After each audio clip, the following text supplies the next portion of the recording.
Thank you so much, gentlemen. As you can see there was the leaderboard real quick, but we're going to hop right on into the next matches. Now, Klopp's, Fiesel, and them were in that heat. They did qualify going through. They were just on that other page.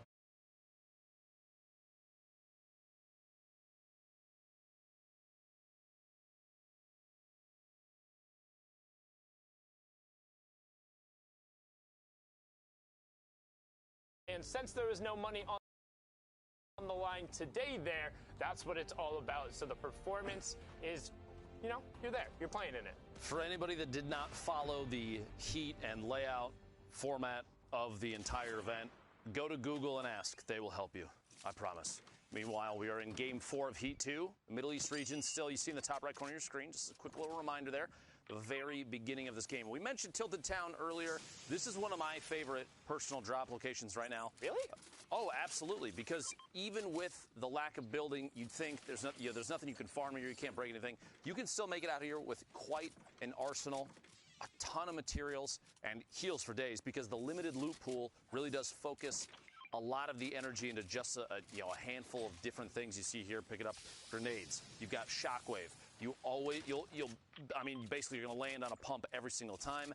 And AR is almost guaranteed as well. There's a handful of other, little pieces to mix it up. A sniper maybe in the hands of one of your players, that kind of thing. So for me personally, I love seeing a Tilted Town drop, because these players are going to come out with a guaranteed loot pool that a lot of competitive players are going to favor no matter what. Plus, infantry rifles are huge late game. You're going to see a lot of people getting picks from the top of towers while others are on rotation. I have to say, it's one of my favorites.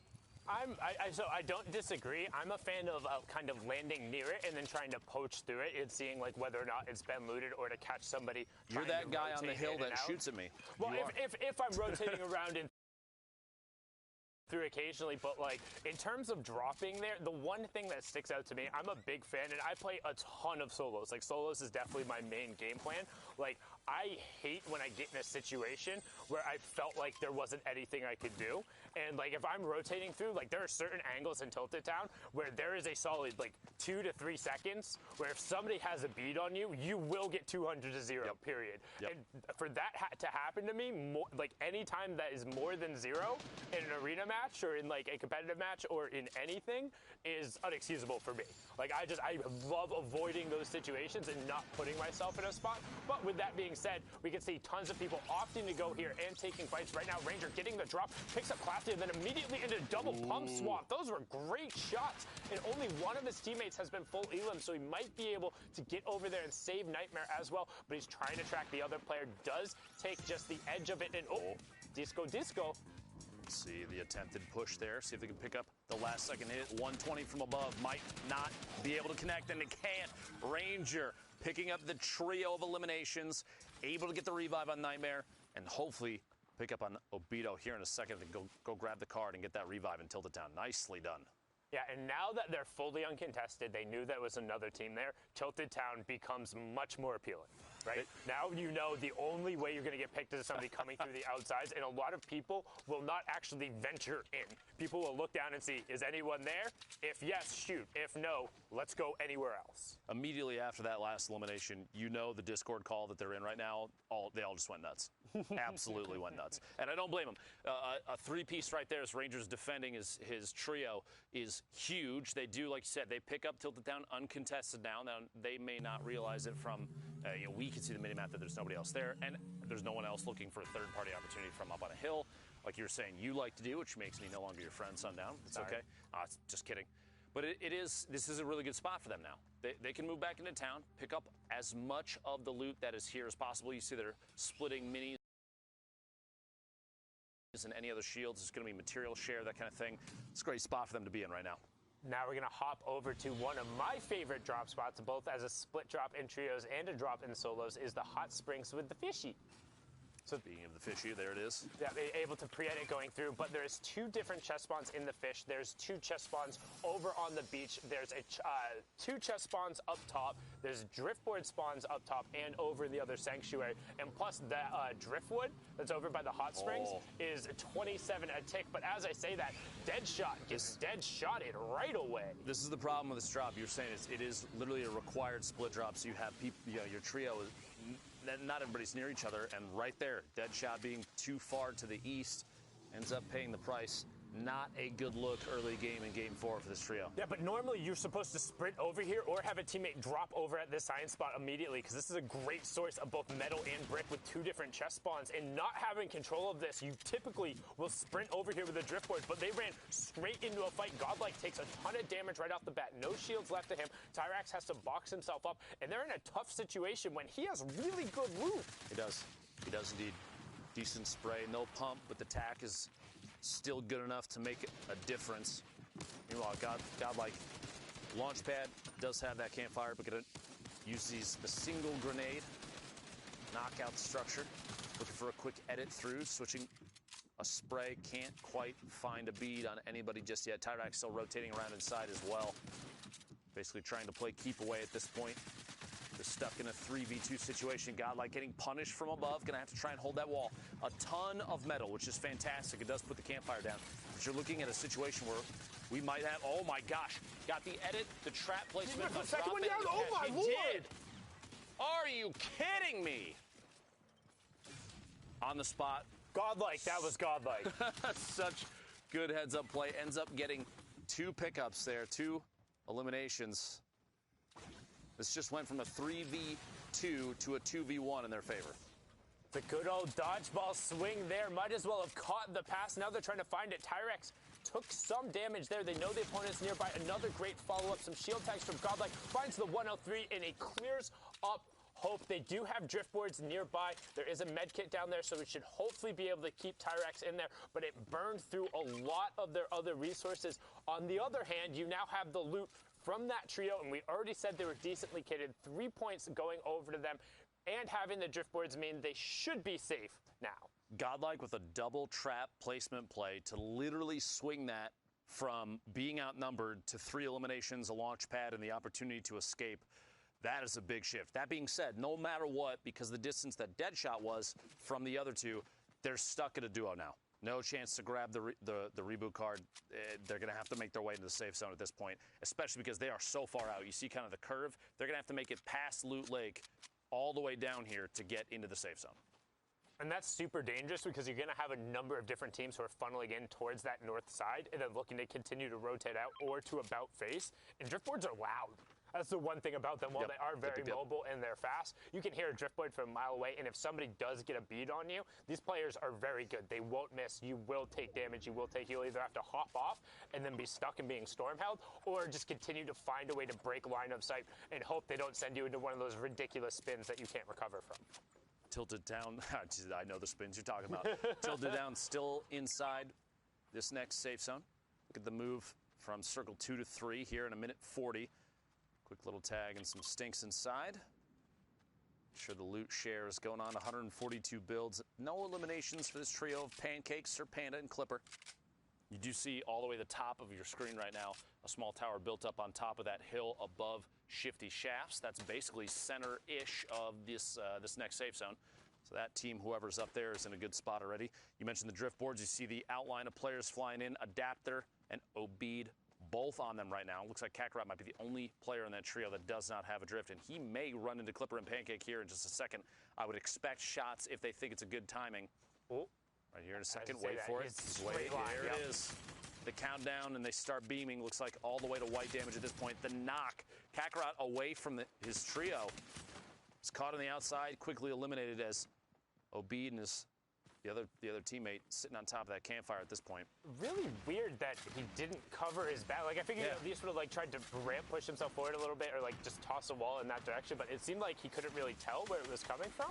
You'd expect even the reaction speed from a competitive player in Fortnite right now, like you get a shot and you're not 100% sure where it's coming from, you're going to spin and burn the 40 materials literally just to put up the walls in every direction. No reason not to. Worst case scenario, point your head straight down and toss a cone on your head. Yep.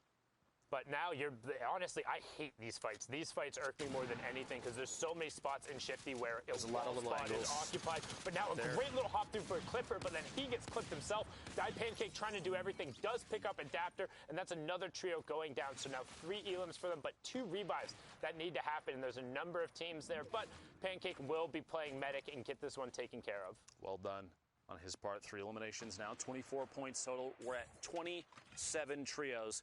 Storm Surge is coming into play now. 77 players, which means 7 more need to go down before that stops being an issue. But for this trio down here in the bottom of Shifty Shafts, they are free and clear. Over, I think, 190-ish damage above the threshold. Trio from Sam, I believe you picked this trio as your favorite. Middle East right now, Hunter, Flame, and Prime here at the skeleton of the monster. Yeah, so they were the only trio to take a week away from Fiesel and Klops, but again, like we said, they had played with 2 different trio partners there, which kind of led me to edge more towards these guys. Flame was the player who ended up qualifying for the World Cup, unfortunately wasn't able to attend due to personal reasons. With that being said, seeing him kind of grow on the Middle East region, kind of bring this trio up, he's definitely the anchor here. He's able to pop off in so many circumstances, but the fact that they are very consistent in their discipline, and I think they perform slightly better in kind of these tight heat scenarios, and I'm just excited the fact you see them sitting on 42 points. They are towards the higher end for what we've seen in these matches, so assuming we'll see them in the grand finals tomorrow. Good chance they make their way on through. We are still in game 4, so even after this one completes, 2 more games remain for this Middle East Heat 2 group. We shall see. At this point, yeah, here we go. Little box hold. Going to pop that edit and sit and just look around, see if there's anybody on rotation. Comms between this trio while they're sitting here on the northeast side of the next circle. You have 1, 2, 3, 4, 5, 6, and maybe 7-ish trios in roughly the same area here. I would say especially the 2 trios to the north right now, looking down from above, they are definitely in contention to take shots as rotations start to occur. But here we go. Hunter and Flame. Hunter dropping a couple of those grenades out. The shield bubble goes down to stop any further aggression for even just a moment. Very good call there. You don't want to lose too much structure, especially to those GL shots. You get a little bit of splash damage going. A couple shield breaks. You're going to see aggression in this trio here in a second, if it happened. So honestly, I'll trade. He had 7 grenades before, so he threw 1 more back in the chamber there. Now he has 3 max. Not sure if there's other explodes across the team, but they pulled zone again, and you burned a bubble shield for not a ton, right? The grenade launcher would be great in a circumstance to force another team out, but that's effectively what they were trying to do there. And instead of trading it for mats and maybe a couple tags, you get other team's bubble shield out. So not too bad, but a push coming in on the other side. As that Zapper does get armed, but grenades get thrown out the other way to try and equalize the fight. Press is coming through. Hunter, however, on the backside, edits back out. Acator gets picked down. Oh my God! Rakan gets mowed down right there. A super aggressive edit coming out from Hunter. Prime, unfortunately, does go down. However, we've seen before with this team that Flame and Hunter are the backbones. Every single time in the week they won, it was Flame and Hunter putting up absolute numbers. Not to down talk Prime or anything, but they are not unfamiliar with the situation. And the fact that they pulled zone again and they're able to rotate through, I'm still confident. Right now playing like legends, holding it down here still. 2 eliminations. Prime is out of it at this point. Going to go for that quick edit, reset the trap on the wall. Looking to see if he can find it. Can indeed. Lezix is eliminated. Seal off the top of this box that they're sitting in and rotate around. They are, looks like, safe now in here. Chance to pick up the car to potentially make a push. If there is even still, I don't think there is a reboot van in the safe zone. Maybe Shifty, depending on once we see the full map, we'll have to take a look. Shifty might be the only one, but at this point, that's too far of a rotation. There's no need to worry about that. Nightmare, Ranger, Obito down at the bottom here in the river. Kind of a precarious spot to be in. They basically reclaimed little hut that's down here along the river, but you're so exposed down at the bottom of this canyon. Anybody that's up top that wants to take shots, if you're forced to rotate, is going to have the advantage against you. 24 trails remaining, 67 players. We have 45 seconds until we move towards Circle 4. Yeah, and the next Storm Surge threshold after the 70 will end up being the 50. So when that one pops up, don't be surprised to see it. with that being said, after the fight with the Sam Trio, they basically had an extra 1K mats laying around. So the next zone pull, if they pull zone again, they're in such a great position. But otherwise, they still have the opportunity to kind of branch out tunnel and have a slightly safer rotation. What we're really waiting on is there's not going to be a whole lot of action for the next 20 seconds or so until that zone settles and it moves. Everyone has basically staked out their territory. We've seen a few pokes back and forth, but right now, since no Storm Surge is active, some grenades coming out right now. Oh, and this is something I want to talk about right after they go through, because we've seen the rise of the Solari nade, which is a little bit like this, but here's Godlike and Tyrax, who we saw with that early 2v3 turnaround from Godlike, trying to go on the aggressive here, and they've separated this full trio, knowing they got that. Nightmare, unfortunately, gets his ramp block, but that's not his metal wall, and that's going to complete. That's a launch pad burn for nothing, and now he's been completely segmented off. They are in zone, and it down. Great 100 tech, picks up Tyrax, but then Godlike picks it up, does cover his back, will try and get the conversion through the siphon. Can Godlike clutch it up again? He wants to get back over his teammate. Nightmare does get the conversion, and he's safe, but now what can you do as the other trio starts pouring in shots? Shield tags coming out from Ranger. Obito over there as well. But as the zone settles, if he can branch out even a little bit, he should be able to disengage. Some nades come flying in, but now it seems like they've mostly given up the fire as he's disengaged down into the water.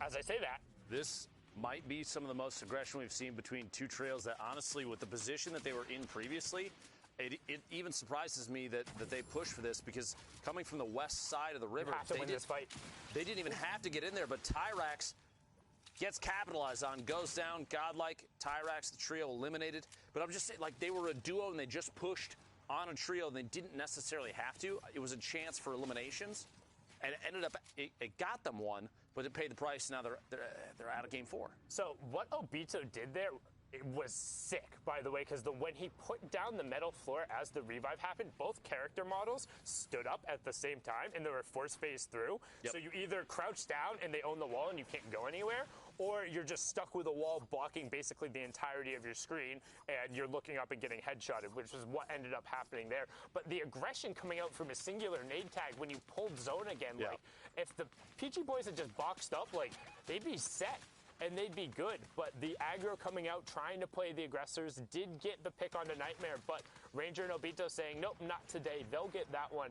Now going all the way back. So the Solari nades, right? When you line it up, it's 300 damage of explosive coming through at once. Have you noticed that every single time somebody's on the receiving end of the clip, they're sitting in a wood structure in around zone 4 or 5? Yep. Yo, stop building your 4, 5, and 6 zone structures with wood. People are going to learn eventually. And then complaining about getting Solari naded. People are going to learn eventually. So build with metal, because then the first barrage comes through and it gets eaten. And if you can't throw another wall up after that, then you probably deserve to get hit by those nades. It's just tough because you're trying to sit on the metal until later in the game. Nope. But hear me out. I understand. You're trying to sit on the metal until later in the game. A lot of players at certain points will say, I don't want to have to worry about that as we go into the end of it. You know, they're going to start looking at eliminations as their source of material. Basically, a replenishment. But you're right. Using the metal between 4 and 5 is probably one of the more important things if you think a nade barrage is going to happen, because if you don't prepare for it, that's going to happen. You're going to get eliminated. Like, your two options are either have a hard scout looking for pre-edited cones, because that's how you line it up, or just sit in metal. And I know, but even then, like, you could sit on top of a full, like, a singular metal cone in a 1x1 at the top. As long as you're in that, you're good from the first barrage, and then you can edit down and recone yourself. I'm just throwing it out there. 400 HP on fully built metal. You're not wrong. We'll say that. You're not wrong. But now, good rotation coming out here, utilizing the launch pad, and now we're pulling in towards the half-in, half-out zone that has the potential. I mean, this is brutal. You're half on a mountain, you're near tilted zone, so you're either running through the river while the billy goats are up on the side, or you're being forced to go over the verticality. So these next zones are going to be key. That's why you see people burning utility now to get primary positioning here, because you're either on the high ground or you're stuck. Ooh. Trying to take shots at more players rotating through. Carl, 1 elimination. Raid and Snoika, 3 and 1, so 5 eliminations total for this trio. 20 points, 20 trios remaining right now, 43 players.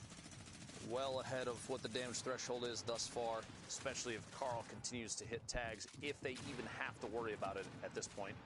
Here we go, the next circle, looking at a northeast push back across the valley through the river. It is combined with a legendary AR, spraying walls down. They're trying to seek out any damage tags they can, because if they do get a knock, especially in a place like this, everyone's basically pressed against the wall.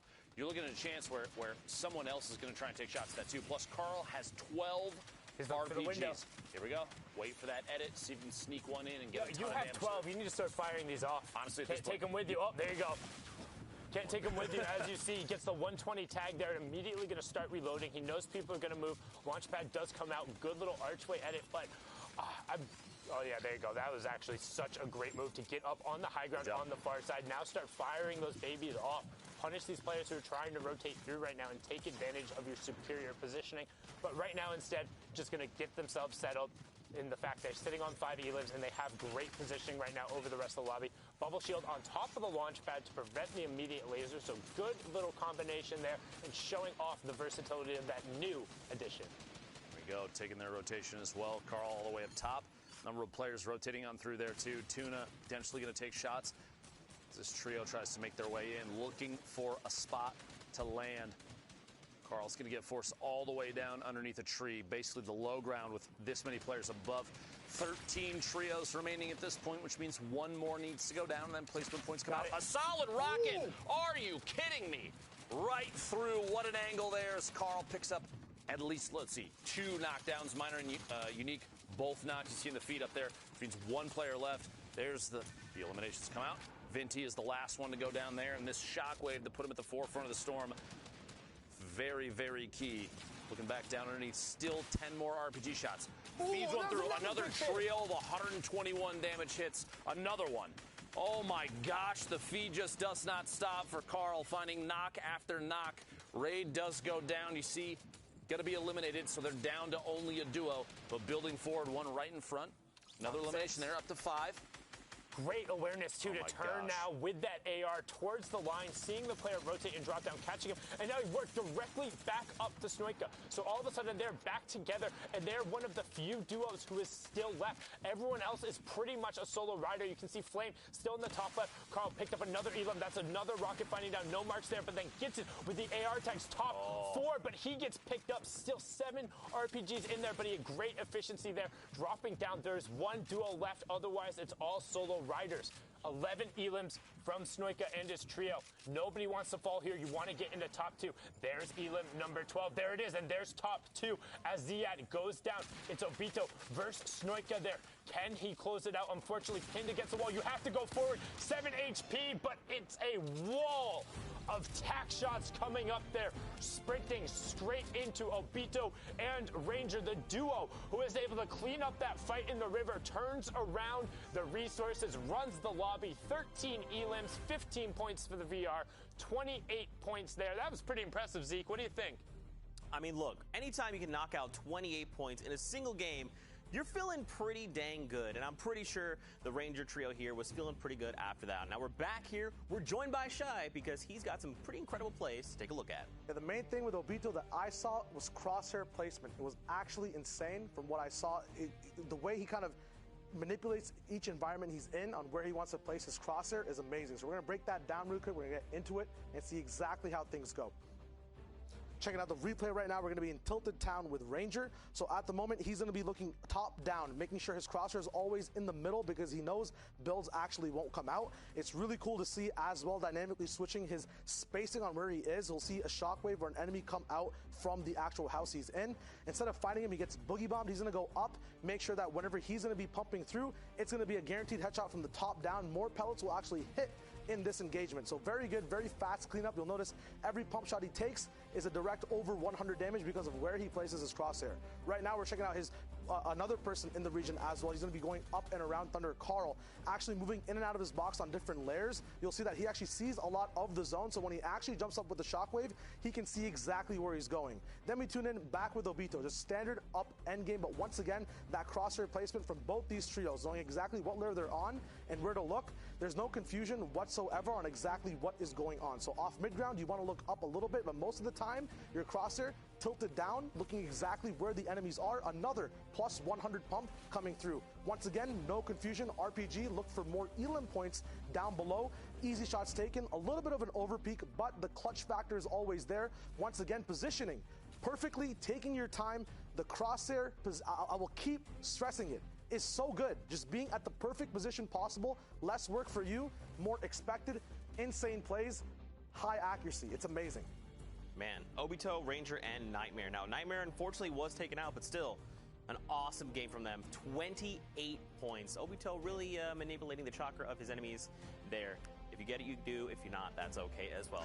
With that, he got it. With that, we're getting ready to hop into another round of games. We're going to be jumping into game number 6 of heat number 2, if I'm correct. And I believe that's going to be Monster, D-Face, and I. Is that correct? Monster, is that you? Oh my gosh! Wait a minute. We're not the same Wait a minute. No, look. I have different clothes. We have different facial hair. We're two different people, brother. We're two different people. Oh my gosh, I thought it was just me and me there for a moment. My bad. Apparently you and I are actually two completely different individuals with different voices. Now you know. Fortnite fam, we're getting ready to jump into the next set of games. What do you think so far, man? So remember, these games happened this morning, but what do you think about the Middle East? They literally have me breathless. It's been a lot of fun. No, honestly, watching the games unfold. Again, we talk about a lot. Watching a new region come up, and have an opportunity at the spotlight. It's been a blast. Well, let's not wait any longer. We're jumping into game. Here we go. This is game number 6, I believe, of heat number 2, if I'm correct. We're jumping into all of the action right now. But yeah, man, Middle East is absolutely insane. Their precision, their accuracy, their aggression, like, they are out of this world. And it's kind of crazy to think, like, they've been on this forever, you know, and now we actually get to see it. They get to show us what we've been missing out on. And that's what's kind of cool about Fortnite as a whole. It's a global competition, right? So being able to add another region and then be like, oh, hey, what's up, Fortnite fam? We are also part of this, fam. We're here to play. Let's show you why. I mean, it's just impressive. That's right, and we've seen a couple stars come up. Even our predictions aren't necessarily as accurate as we thought they would be. It could just be because, obviously, we're taking a look at this is just the first heat. Regions, right, and even right there, Sam Hunter. I know that was like sundown. Fallout, right? So like today, when the stakes rise, right, and then things are a little more intense, these heats are coming out. We're seeing new faces come out, and that's what matters. The players that can perform under pressure. It kind of reminds me like way back when, and you know, shout out to Fulmer. I know he pulled through in the trios division for this recent one, but Fulmer did a fantastic job in the opening session of the Winter Royale, but then he couldn't pull through in the finals, and we've seen that kind of happen. So sometimes when the pressure's on, people have a harder time. So, you know, we'll start to feel it out, see what happens when the high stakes are up, almost the same way like Cam Mitra, Mongrel, Benji pull it through. Well, but yeah, it's when the stakes rise, who comes out on top. Those are the real champions. I think Sundown pretty much puts it best. It's, some days are just not going to be your days, and some days Fortnite for you will go unbelievable. You'll find your golded out kit, right? You'll get those eliminations. You'll get those perfect rotations or those launch pads, those splashes, whatever utility item you need. And sometimes it just isn't going to go your way. So being able to kind of pivot in that moment and say like, okay, look, we landed here. We took a bad fight. What do we do right now, right? That is going to separate good players from the very best of the best, right? And I think I kind of touched on it a little bit earlier. I still don't think we've seen the highest range of Middle East. I still think they have a very high ceiling, and they're just going to continue to show us what that is as the season, as this Grand Finals continues. And talking about ceilings and shots and all that kind of good stuff, Obito actually caught a nice little headshot with the hunting rifle on one of those unsuspecting players who was firing down and did not expect that shot to come right back. Lots of offense played right there, but Steady's trying to get to that reboot card. He actually is going to pop the shockwave. And I don't know if this is the right play, putting himself at a disadvantage here. Oh, because it was only a knock, right? He didn't actually get to finish the deal, so he's going to be able to pull this revive off right here. He's going to be able to pick that player up. Obito and Ranger are now stuck in a 3v2. Remember, no one can build here in Tilted Town. It's all about the angles. Nice little camera usage right there. Getting over the shoulder. That's going to be a one drop, two. Can he get the third right here? Connecting with so many shots. Zeke, this is going to be really close. Here it is. Oh! Hits the big pump. Ranger showing that he is not here to play any games, but Fortnite games. That I like that. Fortnite games. That was good. I like that. Man, that was crazy. But for Ranger to just immediately down 2 people, right, and then kind of force the enemy into that 1v1 with the chug splashes in his hand. If you're the enemy and you're popping something like a mini, you still have that like delayed timer, right? A minimum 2 seconds. There was some splashes there. That enemy was like, you know what? I've got the splashes, but I think I hit him pretty hard. Let's just go full send and see what happens. Now Ranger was like, oh, are you? Please, come on over. I've got the pump ready to go, and I will down you. And that's why we saw them pick up the win last time. Again, just that aggression, that precision. These guys are executing on another level. And that's one of the perks of battling in Tilted Town. You can really see those clutch ups happen because of the camera movement. It all comes down to angling yourself, hiding your body, and then making those shots. Here we have a little bit of a brute gameplay. We haven't seen much of the brute today. In any of the regions, we just really haven't seen much. It's been kind of, I guess, flying under the radar, per se. Yeah, we've, I believe, if I remember correctly, we've seen it like 2 or 3 times. And right now, the way it's used is either to like just go full send on people inside of Retail Row, because then you can kind of farm the pylons there, farm all those cube monsters very quickly and efficiently, or you kind of sit in a build and then you edit a roof piece off, fire out the rockets, and then re-edit here. Sykes is going to find one of the 2 eliminations, and they're trying to track down another one if possible. It looks like Hubo has one of the enemies there. Yo, they're going to drop down. Not today, Red Boy. Not today. That was just too easy for them right there. Stomping the yard, bringing down the build fight. Oboe was holding it down, but it was not enough here as they walk away with a couple of elims, and they're completely capped out at this point now. Now they just have all the time in the world to heal up. They have the material source just from getting those knocks. That's going to be able to kind of replenish their pool, and it's only zone 1. And there's already 70 players left in the lobby, so this lobby, unlike the others, has actually chopped down pretty quickly. It's because they're getting into their groove at this point. This is game 6 of Heat 2. Yeah, so this is pretty much, remember, the Heats are in games of 6, right? So when this happened this morning, this is it. This is a player's last opportunity. So if they're down on points, they're looking to qualify. Remember, for this region, it is top 12 that move on. So they're trying to rack up as many points as they possibly can. So they just like have to say, look, cards on the table, we just have to go in. If something goes extremely well, we can potentially strike up in top 12 and move on. Or if it all goes wrong, you know, we may be outside of the range, but we need to make something big happen, and it needs to happen right now. That takes me back to the World Cup qualifier days when Nate Hill and Funk came up out of nowhere with only a game or 2 left. From a 30-point, I believe, and they climbed their way all the way up to like 60 or 70, pulling them all the way through to the final. So anything can happen here in these Fortnite games, really, when you put your mind to it. Sometimes the stars just align for you, really, and big plays happen. So big build battle out in the distance here, Zeke. This is your worst nightmare. Brute coming in. You don't want to be up top. You really don't even want to be here at this point, because the Rain of Fire is going to start coming in now, and that is, for starters, a 50 shield pop right there, and it's Hunter, Prime, Miner, and Unique all going toe-to-toe here.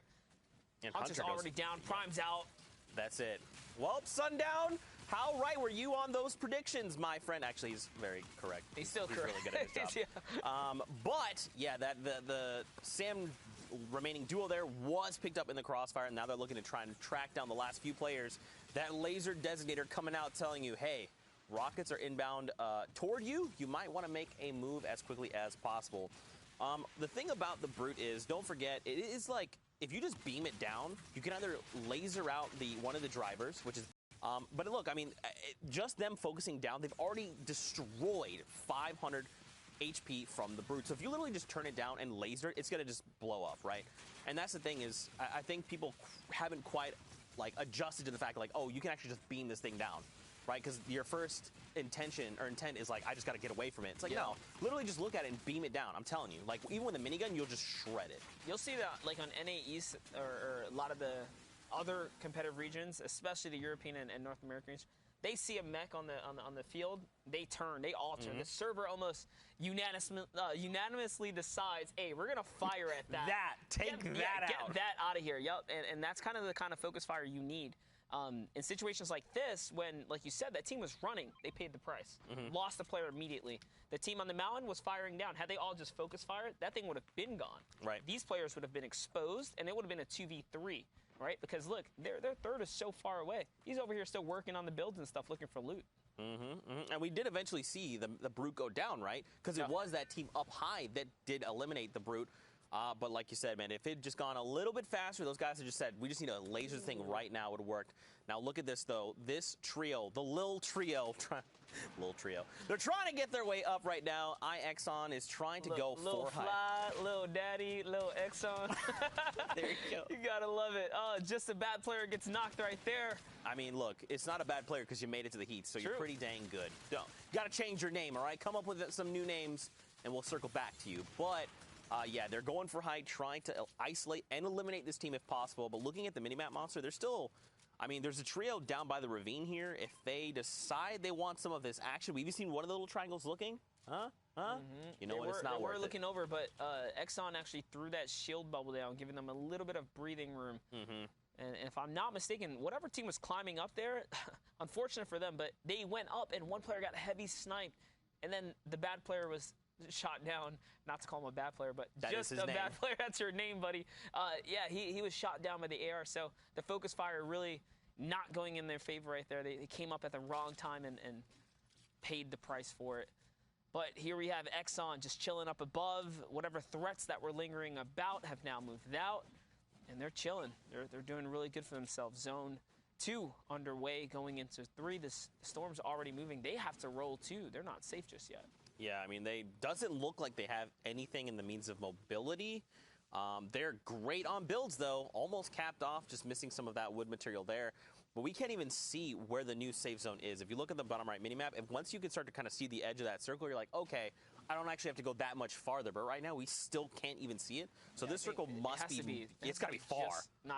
It's got to be just past. There it is. You saw a little snippet. So it's there. It's not too far. I think Exxon will probably eat a little bit of the zone pressure here. Yeah. For kind of biding time, getting materials. But it's more important to have those materials anyways. You kind of need them. So I don't blame them.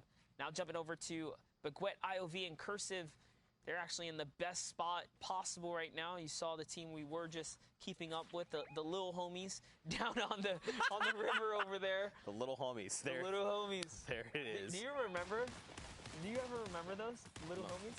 That was like a real reference. Wait, you talking about like the actual, like the toy, the little homie? Yeah, they were the little, you put a quarter in, you kind of roll for them. Yes, I do. But people, I had so many of those. But see, people that are much younger than us have no idea what we're talking about. We're so old, Zeke. We're so old. And we look alike. There you have it. There you have it. Cursive, what in the world? Nice so don't shots. forget, this Crix was Six, was one of the people in that Brute we saw earlier. Yeah. And now look, he's like, hey, give me an opportunity. Let me just beam your face off. There you go. He got the opportunity. Taken right out, and oh man, all these players are trying to get this freebie pass here with that launch pad, but another player goes down. It's going to be Trigger QQ Unique.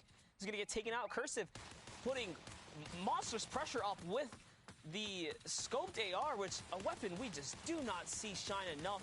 And it's gotten so many changes, so many great changes. They increased the damage on it. It no longer has damage drop off. It's 100% accurate. It's actually a fairly useful rifle, especially for long range like that. You can chip away at players. You see the marking coming out perfectly as well, just letting his teammates know, hey, I hurt that guy. This guy's shot right here. He's doing a really good job controlling the field here. And the thing is, at least I believe, and maybe I'm wrong, but I think the reason we don't see a lot of the scoped AR is because the infantry rifle kind of does the same thing, but the infantry rifle is more useful at close quarters, right? Because when you scope in with the AR, you're not going to do that at point blank, and the crosshair is way too big to try and take that engagement. But if you point blank someone with the infantry rifle, which everyone can do, because like this is the very best of the best, right? That's where all these flick shots come out. They're going to hit you for 80 plus damage right to your face, right? So I think that's probably why he has that scoped AR. If he probably could find an infantry rifle, he might opt to swap it out. And maybe this player loves the scoped AR because I think it's a great weapon. But that's probably why we don't see that weapon as much as we probably should. Yeah, you're right. The infantry rifle, and it just hits harder, right? You know, why hit for 26 when if you're going to peak like that, he'll hit you for 41? Yeah. You're right. You're absolutely right. Like, yeah, you don't get the zoomed in scope, but I mean, if I just put this crosshair over that pixel and I get that damage number, they do. They don't miss. That's why they are here. That's why they've made it to these heats, and they're looking to make it into grand finals. I mean, this is the very best of the best, man. We're chiseling it down right here, but nice heavy snipe attempt right there. He's not going to quite connect. Now here comes a rotation. You can get this. You can get He's this. waiting. Focus. The Focus. strafe. You stand still. You eat the bullet. It's Cursive who goes down. Little X on here. Lands a monster shot. He's now trying to knock him off that ground right there. See if he can force that player down to convert on the elimination here, Zeke. That's crazy. On Cursive, of all people, like, we just left him beaming players left and right. Like, you cannot stand still. You just cannot. We call that gargoyling. You cannot sit there like a gargoyle and stand still, because these heavy snipes will come out. They will drop you every single time. And that's what our little homies just did. I tried not to laugh. I really did. Oh, gosh. Anyway, that's what Exxon did. He was like, you waited, and you saw the patience, right? Because he could have taken a shot at any moment, but he said, look, this guy's gonna stand still. Cursive will make the mistake. I'm just gonna wait. And sure enough, it happened. That's right, and man, they managed to pull that revive off, which you really only see in trios, right? Even though they tried to full send, just one person playing defense is just good enough to kind of hold out and get those saves off. So lucky for them, Cursive is going to be able to pop his minis there. You saw him; he's still in the running here. But we have a battle now on the Storm line back here. EG's under fire right now. They're still 3-1 in this situation. It's one tap, boom, who gets hit with a big shot right there, puts him right down. And another one, a follow-up to Dev there. That was okay, Tormund. Those flick shots were out of this world. Wait a second, was that a, did he no-scope him in the face? Like, what just happened right there? Dude, honestly, I blinked and I missed it. That's how good ME is. But, dude, look at this loadout right now. So this is what we kind of talked about, right? So similar loadout to what we saw from Cursive. The difference is he is rocking the legendary infantry rifle instead of that scoped AR. So, you know, your loadout's very much going to dictate what you can and can't do. And right now, Tormund has a lot. Okay, I was about to be like, bro, did you just like body shot that? That looked like that would have been so dope. Close. Very close, though. Very, very close indeed. So they're facing up a tough rotation here. They have a long way to go. There's a team perched up on the high ground, team to the left, team based up in front of them, one down in the ditch below them.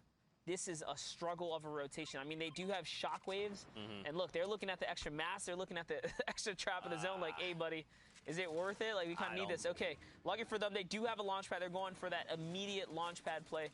Have to hug the mountain right here. There it is. They're going to go in and block that line of sight just a little bit, and lucky for them, they do not get the focus of the server as they make it across the river here now. But look on the little hill there that was on their left. Obito, Nightmare, and their third partner is here. They are here ready to potentially take another win if possible. Now, these guys are already sitting on 4 eliminations, which, by the way, 4 eliminations halfway through your game in a server like this speaks volumes in itself. Like, it's either one of two things, right? They had that early drop, they contested a team, and they eliminated them, or what we saw is they said, you know what, it's almost late game, we're moving it in there, let's try and make a pick. They do have the double heavy snipe and the rocket launcher monster. They can make some plays. That's right. With the heavy sniper, with their RPG, it actually looks like they're poised up for one right now. There goes the heavy snipe to open up a box right there. They find a brute. In comes the shots. They just want to expose that brute, get as much damage in it as possible. And that's a 121. On that's two going to people. connect with exactly two different players right there. That's huge. That team is going to be in a world of hurting. In comes the RPG. Heavy snipe play right there. Cracks it right open. LX KBR goes down. In comes another rocket, and they just wipe that entire team up. But see, that's the difference, right? Earlier on in the match, we saw the brute kind of terrorizing a few different trios. But this is exactly what you want to do. I quickly identified that's a brute. And look at that. They just immediately destroyed that entire trio almost effortlessly, right? Like, the only thing they really traded was a few AR rounds, which looking at just Pro here, Lax, he's got almost 800 rounds of AR, completely topped off on rockets. He used, I think, 4 rockets back there, if I remember correctly, all to just pick up another trio. Like, that's huge, and that's just going to continue to propel him. It's also going to remove that brute from play. So, because if that had gone into late game, that would have definitely devastated the battlefield. You also got to appreciate the team that was above him was like, hey, the guys below us have RPGs and heavy snipers, by the way. Let's get out of here. They launch pattern right. Yeah, they launch pattern right out of there. Like, dude, I want nothing to do with this. So off they went, and now they get a free launch pad We like to call these the community launch pad. Sharing is caring in the situation here where they get that freebie rotation. Anyone nearby gets to kind of skate on out of there as well. And here's a look at your server. As you see, there's still a couple of faces to look out for here. Ranger, Nightmare, and Obito we saw pop off just a bit ago. Ranger really making some big plays here. Looks like he's contesting for the high ground. He's trying to use that distraction of the team that was battling there, and it's going to work out. They're gonna get this high ground. The shockwave is going to come up. Is it going to be enough? Doesn't look like it. Things are going to pause up a bit here. His Ranger is still, they're very high, though. His boys are battling here, Zeke. Yeah, I mean, he doesn't really have the loadout. Like, unless he has, like, I was going to say the only thing he can do is shockwave here, but, I mean, or just catch Mood completely off guard. That is a 100 to the back of his head, and they're going to drop him and find potential more loot. There is an edit peek going on, and there you go. See ya later. I'm so sorry. I'll just see myself out here. See, I did it twice. Later. Take it out right there by the MES boys. That was actually. We got our jib really operator intense. over here, Nicole. She's dying. She's dying. I got one person to laugh. We did it, boys. All right. Was it worth it, Zeke? Yes, it was. It's always worth it. Ranger and Obito here. Now, the question is, did Nightmare go down, or is he just lower somewhere else? Okay, so Nightmare's actually down. Ranger has 4 eliminations, and Obito is the 1. So that means it's just going to be them for the rest of the game, because there's no way you're getting a revive off at this point in the game. Look how high up they are as well. They're so high up right here. Really They only scary. have 1 shockwave.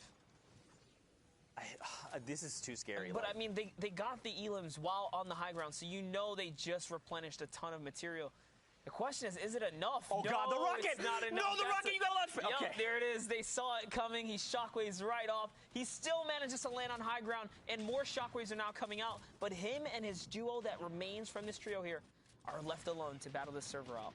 And Ranger had a shockwave that he used to get much further down, so they're very far apart right now. But Ranger's doing okay, just took a big hit, and his shield got chunked down. They have to try and regroup if possible, but I mean, everyone else in the lobby is onto what they're doing. Now, he's going to find Baguettes here, his deliciousness, and he's going to try and get some of that potential loot. More shockwaves are coming through, so now he can try to make more plays. The question is, where is Ranger? Like, Obito's making a play for high ground again. He's like, look, I don't know what you're doing. I've got to try and get back up to high ground. Because of that, Ranger falls, and now look, Obito has unfortunately launched himself behind everyone. No shotting gun can help you there. It's a tough life to live, but the game keeps on rolling. Brook, is down there on no HP. Gentle is here, kind of on the safer side of the circle. But look, Monster, across the board, everyone is in critical condition right now. The server just got melted. I don't know what happened, but that zone wave was absolutely devastating to most of the players that remained in this lobby. Shockwaves are now popping off right here as Power GNTL. Power Gentle is trying to hold it down, trying to stay in the running here. He has 1 shield bubble remaining. If he uses it, he can't fire up. If he doesn't use it, he kind of goes down without it. It could be the difference in keeping him in the game here. He's going to run for the mats. There's going to be huge mats. He actually didn't have any up until that point. There's a minigun. There's an RPG right next to him. He's going to focus the RPG player instead of using that to his advantage here. So now he's left in a 1v1 situation. He did get 1 material off of that. That's all he has. Can he connect? Zeke here. He has 1 more shot to make, and he does connect. Not Weevil falls in the final moments. Gentle somehow pulling it all together, making the right decision to hit his shots. That is absolutely insane. With no materials, constantly having to scavenge. Gentle there made it all work in his favor. And don't forget, that was one of the trio we saw in the very beginning that started the game with the Brood. So they still play second because of that. Still points to be divvied out. For now, we're going to go back into studio with Sundown. Sundown, what you got for us? Thank you so much, Zeke and Monster. And what I got will be some highlights from that last game we just saw, and then the final results from Heat 2 of the Middle East. So we'll see who's going to round out the second half of that roster in the grand finals tomorrow. But first, let's take a look at some of the action that went down and what led to the final moments. So first, we're hopping on board. We saw Thunder Carl have a great game previously with those Rockets in the last game. Got to watch him break that down, having a very strong early game here, able to put to work with that recently unvaulted TAC SMG, the high rate of fire just ripping apart. You can see Reed able to follow up right away, putting the two tactical weapons to great tactical use there, cleaning that one up and closing out the fight. Now, we talked about kind of the limited weaknesses the Brute has and how it can kind of affect it right here. You're third-partying somebody who's already at multiple levels. There is no way they're going to be able to turn and react. That is basically free mowing for the Brute. Now, it does end up getting focused down eventually, but not before they're able to pick up a massive advantage from just showing up to the fight at the right time. Now, we're going to rotate over again, because notice, we're just inside the placement threshold here, and Gento is all by his lonesome, and this is what we talked about in the Middle East, how the gameplay tends to break down towards the end. People lose a little bit more of their teamwork compared to the other regions, and that's what allows Gento to just out-survive the rest of the lobby, picking up a number of clutch elims at the end, which ends up pushing him up a difference of 9+ points there from the placements and the eliminations he was able to get, those final moments being enough to push them up into the grand final territory. Let's take a look at the standings, and I mean, you can see them right up there on the board as well. Just a great performance coming out, the results coming on here, and like, again, my pick right there, Prime, Aflame, and Hunter, but also shout out to Obito, Nightmare, and Ranger for their great performance, the trio playing out of India. So again, I love seeing these different regions being able to go through. We will actually also see the next page as well, since the top 16 are the ones who are advancing, so you can see the line right there. And again, the one thing I want to note is the difference of how many in Fortnite, when all the little plays matter. Right here, the line, it's 1 point. That's one elimination. That's getting one other revive. That's finishing one other knock, but able to push through one-shot Soriana and Power RV. So honestly, the field is now set. Both of the trios who we predicted will be competing in the grand final tomorrow, and I'm excited because we'll get an opportunity to see some of those matches and crown our first ever Season X champion. So it's going to be great. We've seen a lot of Middle East so far. That's it for the games from them. We're going to throw it to a quick 5-minute break while we get ourselves situated, use the bathroom, do anything, go walk your dog real quick, get some water, get some food in you, because we're going to do the same, and then we'll be back with more Fortnite action.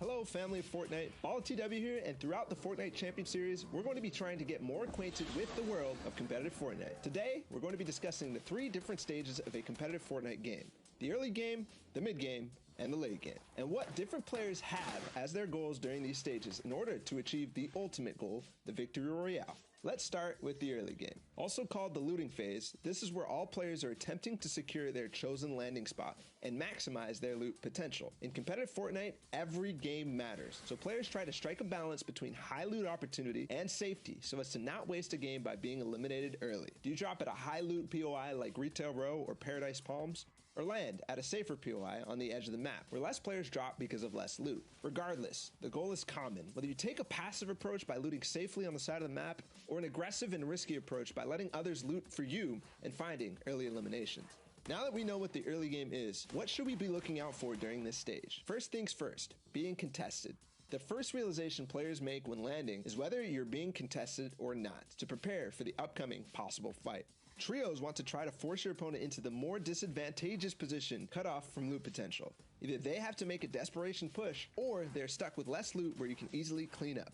That's just the beginning, as even though it starts off high intensity with all the different POIs being contested, it quickly slows down as the rotations begin towards first zone. Looting doesn't end here, and most competitive players will have a loot path, which optimizes their possibility for finding the crucial mobility and weapon upgrades. Thanks to the new battle map feature in the replay mode, we can study these loot paths and rotations quite easily these days. So go check that out in any replay from the Fortnite Champion Series by going into the Compete tab and finding your favorite player. It will vary from game to game, but generally, we move into the mid game around the middle to end of second zone. The mid game is the calm before the storm circle gets too small where it forces the engagements. Most players' goals aren't positional, but in some cases, depending on how the early game went, you again have to strike a balance, this time between looting and farming, or going for the best position. Looting could include playing extremely aggressive to earn yourself other players' loot. In trios, it's much harder to play that aggressive playstyle, since fights take longer and cost more. You want to be efficient with any rotations or fights you have to take. You don't want to spend your precious mobility, valuable resources, or health.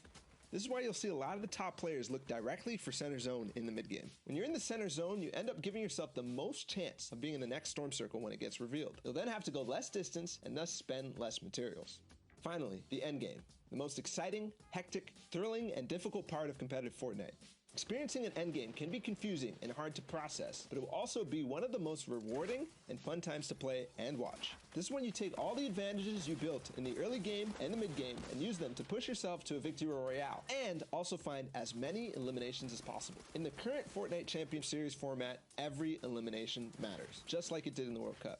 From 6th zone onwards, where the calm from the mid-game explodes into a cacophony of tunneling, mobility usage, and shots being fired, you'll see teams go for the ever so advantageous high ground, where they can tunnel very cheaply and have the most opportunity on the rest of the server for elimination, as they have the top-down view. You'll also see teams call out the need to find a good layer, which is away from other players, both above, below, and horizontally from you. You'll see teams desperate for the extra materials to last them through to the full zone closure, going for impact eliminations, where they can top off on resources and power weaponry of their fallen opponents. So, whether you're watching or you're joining us on the field, take stock in the stage of the game. The early game, when you're trying to get the best possible loot while it's still available. The mid game, where you're balancing positioning while maintaining what you built during the early game. And finally, the end game, where you spend all the advantages you set yourself up with to earn the victory royale. Use this to form your game plan in order to earn as many series points weekend after weekend. And maybe next time, we'll be watching and highlighting your top plays. This was BallTW, and I'll see you in game.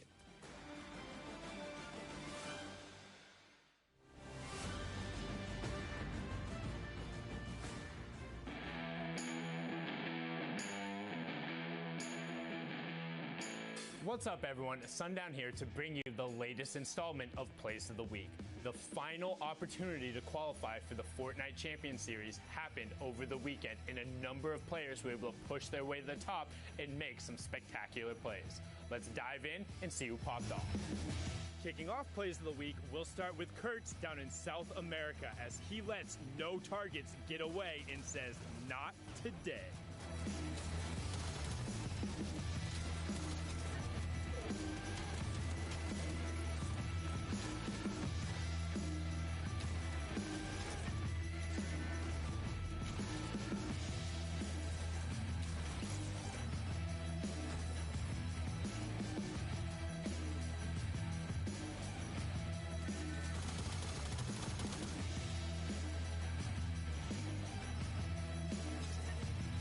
Staying down in South America, we're on board here with Nothing No Name as he's able to pull off the hot feet flank and get the positional advantage to pick up a number of elims.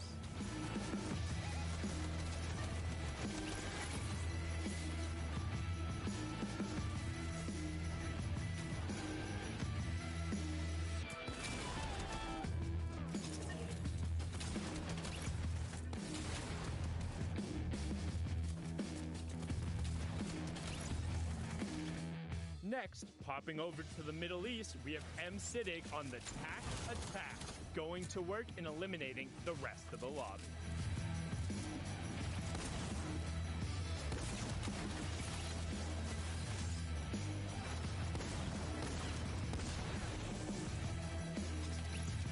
Now, normally we say jumping on over, but this time we mean it quite literally, as 72 hours does the leapfrog to pick up an insane elimination.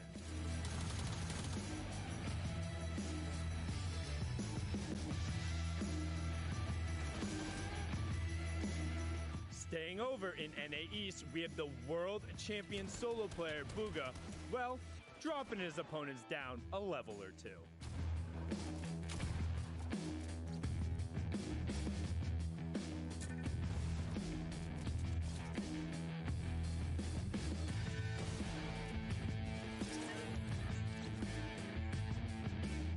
Now, over to Europe as we watch Fnatic Provoked get himself out of a tight situation and be the lone survivor to run the rest of the lobby.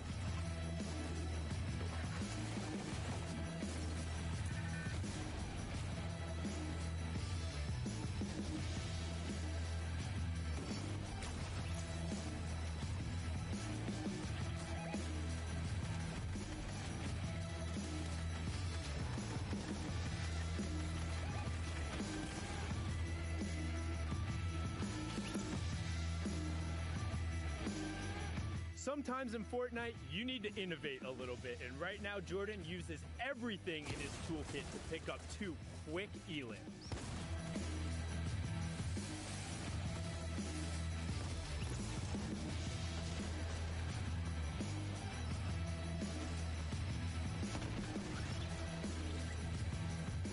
And finally, over in NA West, is it a bird? Is it a plane? No, it's Rex getting his high ground shot out and going for a last-ditch effort to get everything he can.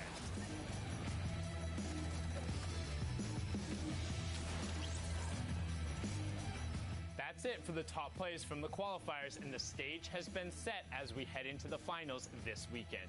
Make sure to tune in at Fortnite.com/watch or in client, and we'll see you guys on the battle bus. Beep, beep.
Welcome back, everyone, and I will just apologize for everything that happened over the past 90 seconds. I have no idea what any of that was. When Zeke and I get together for too long, we get, kind of a little crazy. But one thing in our end, we were able to resolve some of the issues going through with the scheduled matchmaking. That means we will have Brazil games coming up here in a second. In particular, I just want to talk about this region. This region is near and dear to my heart. One, because I called King placing top 5 in the solo at the World Cup. I said, you could pencil him in. This kid is something special. He plays aggressively, and he's going to bring it to the big stage. He is my hardline prediction for the top spot with X-Zone and Toxic. I think they're going to be able to run through. But Brazil in particular, if you haven't watched the region before, they play very differently from the others. Again, we talk about discipline when it comes to the late game. They're good at that.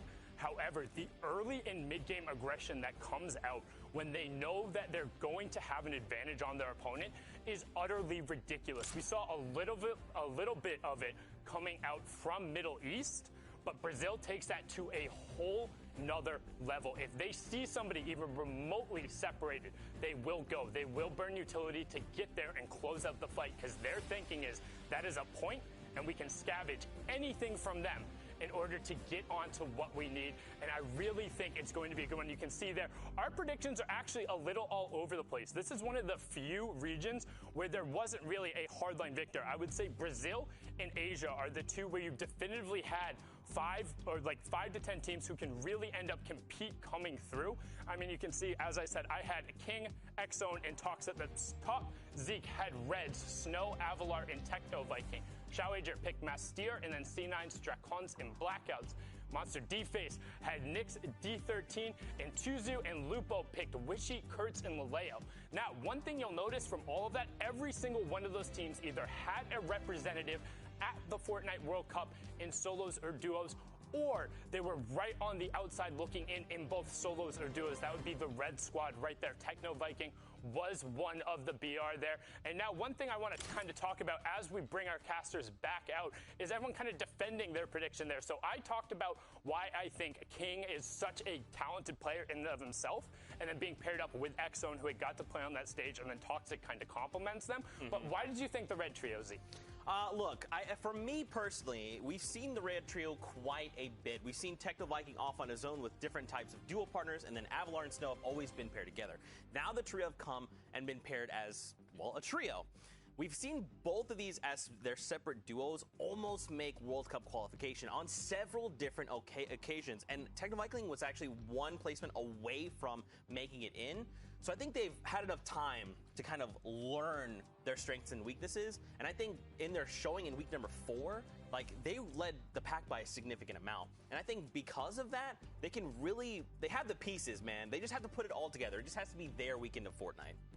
That's a good point there. Now, the reason I picked my trio specifically, I just wanted to kind of study who was being consistent over the weekends and not necessarily pick a top dog. I wanted to pick someone who's been in the running, been kind of in the question pool, right? You know, kind of there, but not quite first place. So that's kind of why I went with Nyx and those boys there. Just personally, just wanted to give someone else a small shout out. Man, I'm a big fan of Nyx.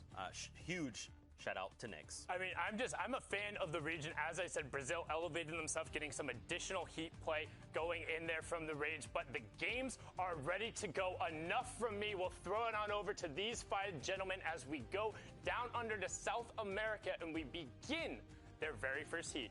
Monster, Z, take it away, guys. Let's do it, baby. It's time to hop into BR. I cannot wait. Well, Brazil, actually, let's be more specific. This is a dope region. You know, we constantly see new things coming out of Brazil, new players that show up, but then we see a lot, like you said, Monster, a lot of consistencies. The C9, Dracons, Blackouts, Nyx, the Red Trio. There's so much talent, raw talent in Brazil.